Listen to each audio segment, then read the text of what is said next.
అండి, welcome back to Swapna healthy recipes. నేను మీ స్వప్న. Today ఈ వీడియోలో రొయ్యల వేపుడుని ఎంతో ఈజీగా టేస్టీగా ఎలా ప్రిపేర్ చేసుకోవచ్చో చూద్దామండి. ఫస్ట్ దీనికోసం రొయ్యలను బాగా శుభ్రంగా వాష్ చేసుకుని తీసుకున్నాను.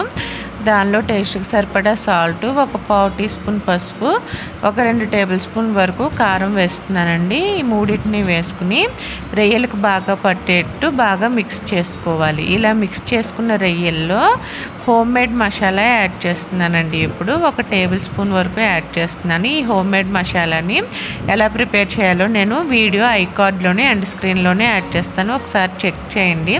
ఇలా మిక్స్ చేసుకున్న రొయ్యల్ని ఒక 1 అవర్ పాటు మ్యారినేట్ చేసుకోవాలి. నెక్స్ట్ మనం స్టవ్ మీద ప్యాన్ పెట్టుకుని దానిలో ఒక 3 టేబుల్ స్పూన్ వరకు ఆయిల్ వేసుకోవాలండి. ఆయిల్ బాగా హీట్ అయిన తర్వాత 1 స్పూన్ జీలకర్ర వేసుకుని ఒక 2 నిమిషాలు వేయించిన తర్వాత దీనిలో ఒక 2 మీడియం సైజు ఉల్లిపాయలను చిన్న చిన్న ముక్కలుగా కట్ చేసుకుని బాగా వేయించుకోవాలి.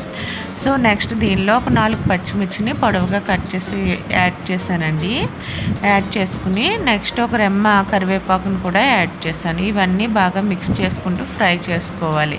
ఇలా ఫ్రై చేసుకున్న తర్వాత దీనిలో హోమ్ మేడ్ మసాలా ఇంకొక స్పూన్ యాడ్ చేశానండి. సో ఈ హోమ్ మేడ్ మసాలా ఎలా ప్రిపేర్ చేయాలన్న డౌట్ మీకు అక్కర్లేదు, ఒకసారి ఐకార్డ్లో చెక్ చేయండి. ఆల్రెడీ ఎలా ప్రిపేర్ చేయాలో వీడియో చేసి పెట్టాను.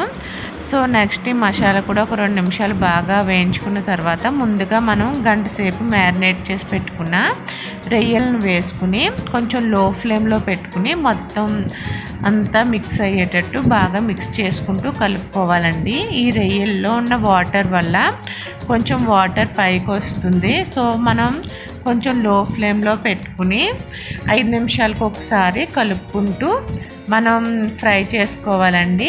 హై ఫ్లేమ్లో పెడితే మాడిపోతుంది. సో ఒకసారి 5 నిమిషాలకు ఒకసారి కలుపుకుంటూ దగ్గర పడేంత వరకు ఫ్రై చేసుకుంటే ఎంతో టేస్టీగా ఉండే రొయ్యల వేపుడు మనకి రెడీ అయిపోతుంది. ఈ వీడియో నచ్చినట్లయితే ప్లీజ్ లైక్ చేసి, షేర్ చేసి, కమెంట్ చేయండి. మన ఛానల్ని సబ్స్క్రైబ్ చేసుకుని మరిన్ని లేటెస్ట్ వీడియోస్ కోసం పక్కనే ఉన్న బెల్ క్లిక్ చేయండి. Thanks for watching.